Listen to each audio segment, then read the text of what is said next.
Welcome back to Northwest News. In this week's edition, we'll take a look at Northwest Transfer Student Social, Northwest Student Art Gallery, and more. You're watching Northwest News.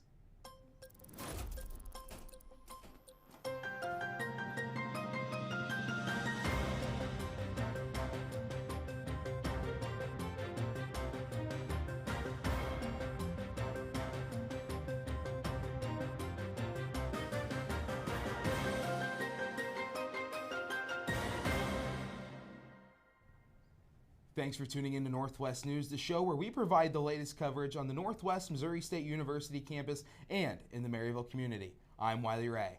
And I'm Skyler Stamps. Before we get into this week's episode, be sure to hit that notification bell for all of the latest news coverage as well as other KNWT content. This past week was National Student Transfer Week, and to show support for students who have transferred to Northwest, the university invited students to attend the Transfer Student Social. Reporter Evan Jacobson has more on the event. Last week, the Northwest Transfer Department here on campus hosted the Transfer Student Social, where students were able to meet and socialize with other transfer students in part to celebrate National Transfer Student Week. Jared Larson, a transfer academic advisor here on campus, explains why he thinks it's important to host these events for transfer students and what all goes into putting on these activities behind the scenes. So one of the big reasons that we put on these transfer events is because we want to recognize and support the transfer students that we have at our campus. We believe that it's sometimes an underrepresented population, and we really want them to feel that we value them and that we want to support them. And so these events help transfer students meet new people, kind of network. Also allows them to learn more about Northwest and the resources we have available to them. And it's just a great way to engage and socialize and have positive interactions. So we're always trying to find events that actually draw students. It's easy to say we're gonna have a transfer event and then just like do the bare minimum, but we wanna try to find ways that engage students so they're not just showing up, putting their name down for a potential prize and walking away. We want that interaction, we want that network opportunity. We just want them to enjoy being a Bearcat, you know. We try to pick specific events to get students interested. And so behind the scenes, we're coordinating with facilities, we're working with food services, whether it be Sodexo or one of our other partners on campus, and then just coordinating dates to make sure we're not overlapping with other important events on campus so that we can really focus time and energy on our transfer population as well. The social aspect is what students value the most about these transfer student events.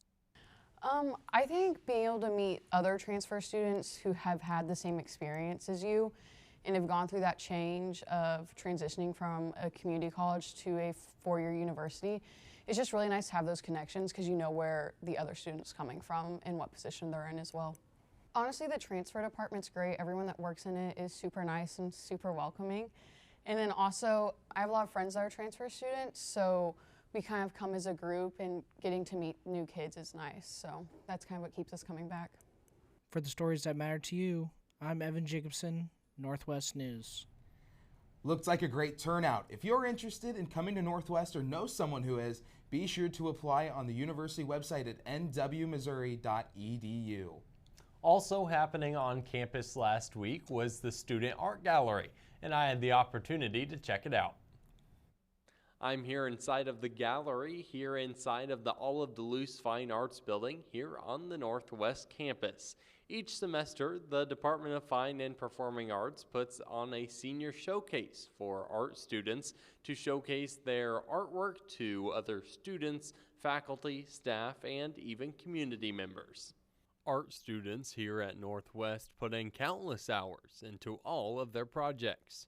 Throughout the semester, students work on their projects to submit for classes and even sell. In the basement of the Olive Duluth Fine Arts Building, art students have an area called The Pit, which has individual art studios for them to work on various projects, such as the ones you see here. The Senior Showcase gives Northwest seniors an opportunity to show everyone the hard work that they have put in during their time at Northwest as an art student. The event was open Monday through Thursday last week with an opening ceremony on Monday. If you missed this gallery, don't worry. Northwest is bringing the Bob Walkenhorst exhibit running from October 30th through November 17th, open Tuesdays through Fridays here inside of the same gallery as the Senior Showcase. For the stories that matter to you, I'm Skyler Stamps reporting for Northwest News. There will be another Senior Showcase next semester featuring the artwork for seniors graduating in the spring. In the community this past week, one local business partnered with Mosaic Medical Center to host the third annual For the Girls event. When we return, reporter Kendall Crawford has more on the event. You're watching Northwest News.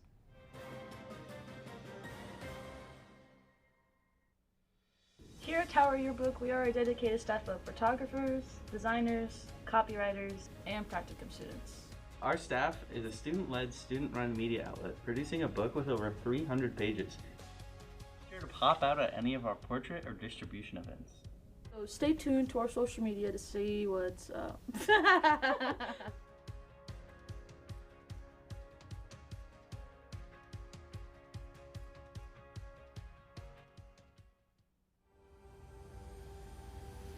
Finger paints. Water. Egg. Glue. Glitter.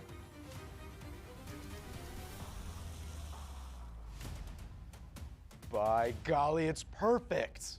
What is it? It's loosely related. Thursdays at noon.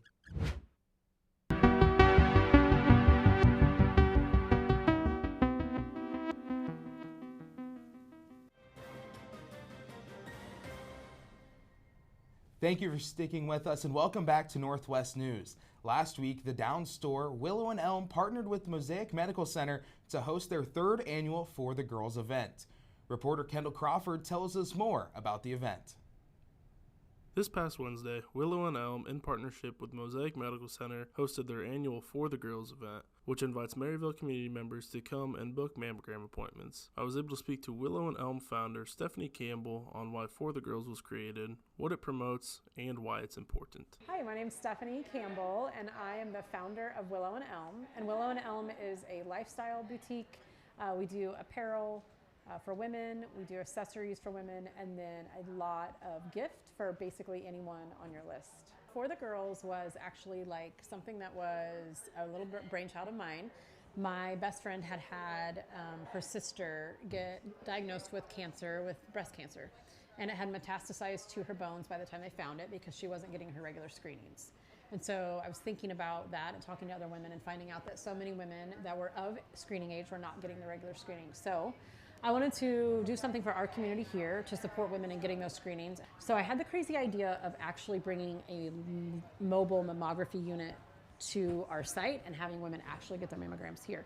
And I thought to myself, who's crazy enough to help me pull off a wild idea? And so Megan Jennings and Kelsey Meyer at the Hospital Foundation, I knew would come up with a way that we could make this happen. So I approached them, they're friends of mine and colleagues, and we found out that we couldn't actually do the mobile mammography unit on site because the technology that we have here in Maryville for mammograms for women is very, very good, and it's actually better than what would be in a mobile truck. So we would be downgrading technology if we did that for women. So instead, we decided to bring the scheduling people from the hospital to the site to actually book on site, and then just celebrate women with a lot of fun and little pop-ups and just a day of like celebration and love and, you know, protection for women and making sure we get our screenings scheduled. I was able to catch up with Kelsey Meyer to hear about some of the activities and vendors on site and what Mosaic's goals are on scheduled appointments for the event as a whole. Kelsey Meyer, Community Relations Manager for Mosaic in Maryville. We've always felt that it was important to include some movement with yoga, so it's beautiful that we have the pocket park, that we can do it outside, and then we've got Gabby, who's doing massages with Bohemian Feels, and she's awesome, so that's another another way that you can kind of be pampered a little bit. Hair accessories going on, permanent jewelry. Outside we have more of kind of like the little shops. So we've got coffee, we've got syrups, coffee syrups, we've got cake balls, we've got cookies, macaroons, pumpkins, mums, just things that are kind of fun, October themed. Our goal is always to get at least 50 scheduled. So I think we're there. We had a huge rush right when we opened up. But we've done 50, we've scheduled at least 50 the last couple of years, so 75 is our stretch goal. So I'm hoping that we make that. For the stories that matter to you, I'm Kendall Crawford reporting for Northwest News. What a great event to bring to the community to support women in Maryville. One club that has been brought to campus for those who are interested in the fantasy world and embarking on epic quests is Dungeons and Bearcats. Last week, I was able to sit in on one of the games and learn more about how it is played. The Dungeons and Bearcats Club was founded in 2020 but have since found their stride. So at the beginning of this semester, at our first meeting, we had about 75 people who were at the first meeting. Right now, I think we said about 60 per Friday meeting. People obviously have, like theater, I know, is a big thing that eats at time for the people, as well as band. As those sort of conclude during a semester, we see people ebb and flow into the club. Even if you can't make it to every week's session, the club still offers ways for you to join. So the way we have the club campaign set up is anyone can join at any time. We make it very clear to anyone coming into the club that if you have to miss some nights, that's entirely fine.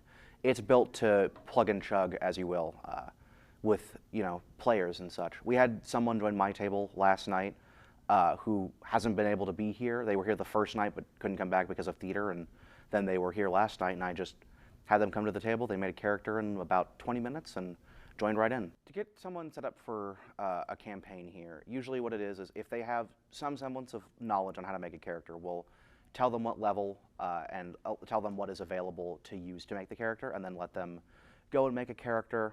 But if they need help, we'll have one of our experienced DMs or someone on staff come over and help them make a character that they're wanting. So we take an idea they have in their head and put it onto paper. Many members join and don't realize how much of a community they build along the road. I'd say my favorite thing about the club is seeing the club go from about 15 or 20 people when I first got here to 60 to 75 has been truly eye-opening for it brings in a lot of people who want to be part of a community, and then they stay in that community to continue experiencing stories with others. I would say what has grown our club from 15 to the numbers we have now would be the environment we try to foster. We accept anybody who's wanting to play any knowledge range from next to nothing outside of wanting to play to, experienced Gygaxian level D&D player. Everyone's welcome. You're able to come find a seat at a table, and if tables are full, we'll make room for you. If you're interested in joining the club, they meet every Friday from 6 to 8 p.m. or you can find them on Instagram at Dungeons Bearcats NWMSU. For the stories that matter to you, I'm Wiley Ray reporting for Northwest News. If you are interested in learning more about the club, be sure to check out their Instagram at Dungeons Bearcats NWMSU. Up next, we'll check out some highlights from last week's edition of the Missourian, provided by news editor Dakota Oswalt and Missourian reporter Brooklyn Farnan. You're watching Northwest News.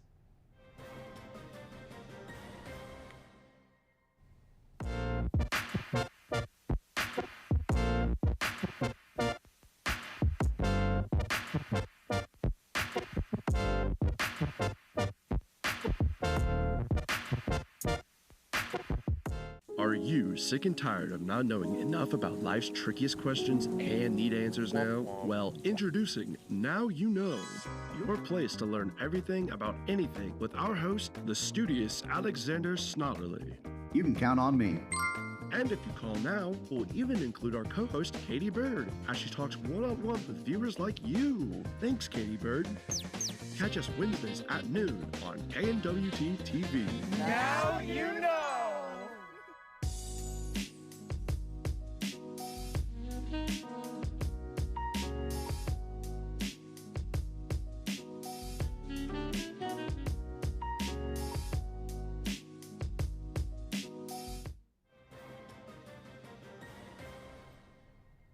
Welcome back to Northwest News, the place where you can find news and whereabouts on what's happening on the Northwest campus and the Maryville community. Thanks for sticking with us. This week's story from the Missourian includes a deep dive on a recent Missouri law regarding opioids and opioid usage on college campuses. Almost 7 years ago, on October 26, 2017, the opioid crisis in the United States was declared a public health emergency. Over 500,000 people have died from overdoses involving opioids since, according to the Federal Communications Commission. In Missouri, drug overdose is the #1 cause of death for adults aged 18 to 44, according to the Missouri Department of Health and Senior Services. Over 70% of these involve opioids. Brenda Shields is a Missouri State Representative for District 11, which includes parts of Buchanan County. She introduced House Bill 1091 February 8th of 2023. The statute in Missouri at the time said naloxone, an opioid antagonist which rapidly reverses the effects of an opioid overdose, was the only drug that could be used as an overdose reversal agent. Due to the recent increase in opioid overdose deaths, more reversal agents have been created, and Shields thought the state should be able to use any drug approved by the FDA to counteract overdoses.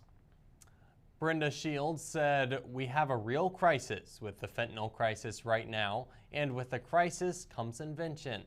And I knew that we had many companies out there that were looking to develop new and better drugs to counteract an overdose. And I thought that Missouri needs to be ready so that we would have all FDA-approved drugs available at our disposal to help save lives." House Bill 1091 was brought to the Senate, where it was also passed and later signed by Missouri Governor Mike Parson. Shields said she felt happy because she knew it would increase the amount of tools Missouri had in place to save lives. Shields said this bill is important to her and that it would make her happy if it makes even one parent not feel the loss of their child. Shields said, and most of it's really not off the street. Most of them, they've made connections through Facebook and social media that they're able to get a hold of some of these drugs, and they have no intention of taking fentanyl, and I'm just truly trying to save their lives, and I'm trying to save the heartbreak of the family that's left behind. For more on these stories, check out nwmissourinews.com online or pick up a paper out of the paper boxes on campus. Well, that's all the time we have for Northwest News. Be sure to go to the description below to rewatch certain sections of our show. And be sure to like, subscribe, and hit that notification bell for all of the latest news and updates. Also, this past week, our channel hit 1,000 subscribers. So thank you to all who tune in each week to watch our content. This has been Northwest News. Thanks for watching.